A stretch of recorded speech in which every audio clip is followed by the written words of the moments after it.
মেলা হোক বা পার্কে ঘোরা হোক, ফুচকা দোকান দেখলেই আমাদের ফুচকা খেতে লোভ লাগে। তো আজকের ভিডিওটা তাদের জন্য যারা ফুচকা খেতে ভালোবাসে আর যারা রেগুলার বা নিয়মিত ফুচকা খায়। Welcoming metro life for you. Metro life for ইউতে আপনাদের জানাই স্বাগত। আজকে ভিডিওতে আমরা ফুচকা নিয়ে আলোচনা করব।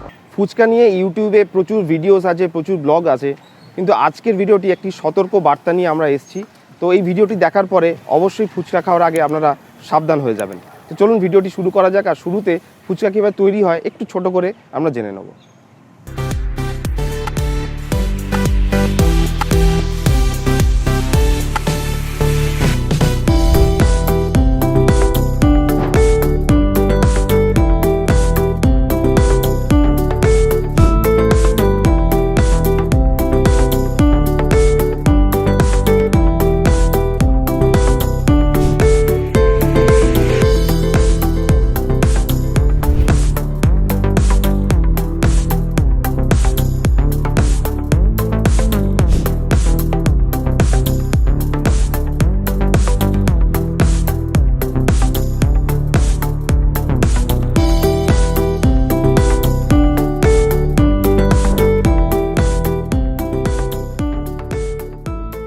তো আজকে আমরা কাকুর কাছ থেকে জেনে নেবো যে আপনি বেসিক্যালি ফুচকাটা কীভাবে বানান। মানে রেসিপি তো সবাই অল্প বিস্তর জানি বা অনেকে জানি না, একটু ছোটো করে জেনে নেবো যে আপনি মানে ফুচকাটা কীভাবে বানান আর জলটাকে দুটো আলাদাভাবে একটু জেনে নেবো। জলটা আমরা তেঁতুল মশলা দিয়ে তৈরি করি।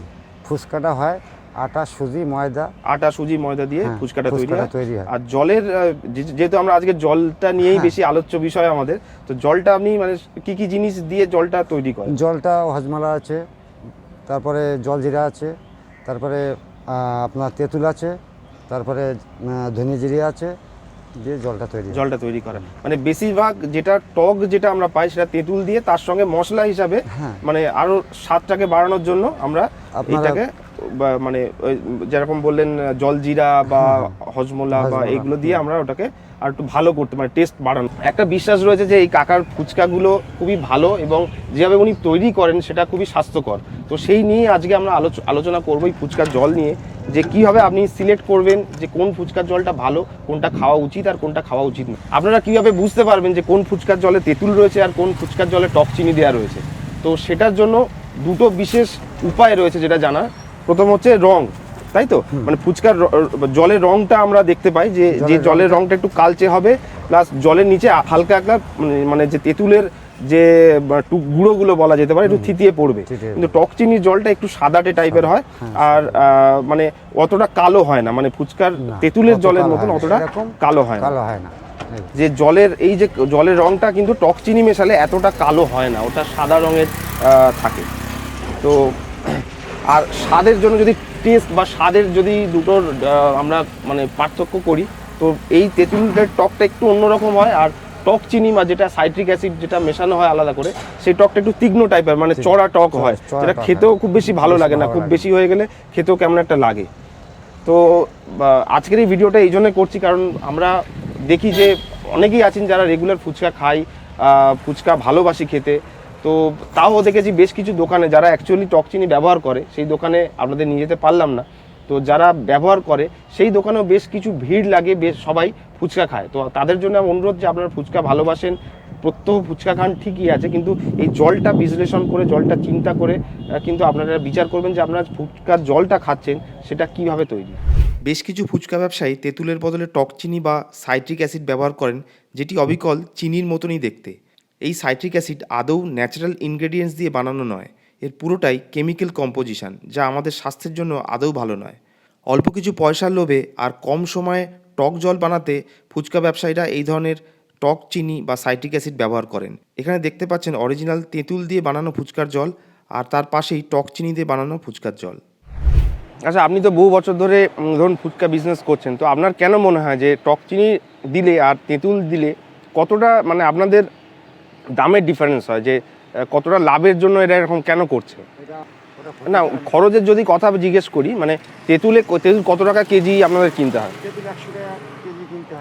আচ্ছা, তেঁতুল 100 টাকা কেজিতে আপনার কিনতে হচ্ছে, সেখানে টক চিনি হলে হয়তো 10 টাকার টক চিনি দিলে আপনার মোটামুটি হয়ে যায়। তো এতটা জল করতে কতটা তেঁতুল লাগে? ধরুন যে এই যে জল করতে ধরেন 700 বা 500 তেঁতুল লাগে। 700 বা 500 তেঁতুল লাগে। যদি আমি 500ই ধরি সব থেকে কম করে, তাও ধরুন আপনার কত টাকা কেজি বললেন তেঁতুল? 100 টাকা, মানে 50 টাকা তেঁতুল আপনাকে দিতে হচ্ছে। সেই জায়গায় যদি আমরা টক চিনি বা ওইরকম সাইট্রিক অ্যাসিড জাতীয় কিছু জিনিস ব্যবহার করি, তাহলে আপনার 10 টাকা বা 15 টাকার মানে দিলেই আপনার ওই মানে একটা টক ভাব চলে আসছে জলে। তো ভাবুন, মাত্র 40 টাকার ডিফারেন্সের জন্য তেঁতুলের বদলে টক চিনি ব্যবহার করা হচ্ছে। তো যাই হোক, আমরা খুব ভাগ্যবান যে আমাদের সামনে, আমাদের পাশে, আমাদের পাড়াতে কাকা রয়েছেন, যেখান থেকে আমরা খুব শান্তিতে ভরসা করে ফুচকা খেতে পারি।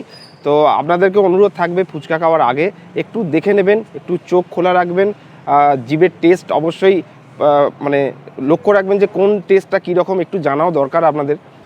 তো যারা রোজ ফুচকা খান, যারা ফুচকা খেতে ভালোবাসেন, এই ভিডিওটি তাদের জন্য কেন স্পেশালি বলছি, কারণ এখনও দেখি বেশ কিছু দোকানে যেখানে অ্যাকচুয়ালি টক চিনি দিয়ে তারা ফুচকা তৈরি করে, মানে আমি খেয়ে দেখেছি, সেখানে তাদেরকে জিজ্ঞেস করতেও তারা একটু ব্যাপারটাকে এড়িয়ে যায়।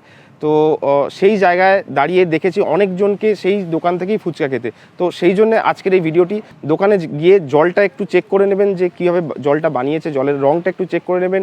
যদি টেস্ট বুঝতে পারেন, মানে স্বাদ বুঝতে পারেন, তাহলে একটু পরীক্ষা করে দেখবেন যে সেই তেঁতুলের স্বাদ নাকি একটু অন্যরকম লাগছে। আর এটা জানার পরে সবাইকে শেয়ার অবশ্যই করুন, আর সবাইকে এটা জানানো খুবই দরকার, কারণ এই টক চিনি আদৌ শরীরের পক্ষে ভালো নয়। তো আমাদের যে পুরনো, যেমন যারা যে কাকারা রয়েছেন এরকম ফুচকা বিক্রি করেন, আমি প্রেফার করব তাদের কাছ থেকেই খান, কারণ তারা সবথেকে বিশ্বাসী, আর তারা সবসময় আপনার স্বাস্থ্যের কথা ভেবেই ফুচকা বানান। কি কাকা, ঠিক বলছি তো? আজকে ফুচকা নিয়ে ভিডিওটি এই পর্যন্তই। ভালো লাগলে লাইক, শেয়ার আর সাবস্ক্রাইব করতে ভুলবেন না। চ্যানেলটির নাম মনে রাখবেন, মেট্রো লাইভ ফর ইউ। এখানে মেলা থেকে শুরু করে খাবার থেকে শুরু করে সব কিছু পাবেন, একদম অলমোস্ট লাইভ। তো চ্যানেলটি ভালো লাগলে লাইক, শেয়ার আর সাবস্ক্রাইব করতে ভুলবেন না। আবার দেখা হবে। নমস্কার।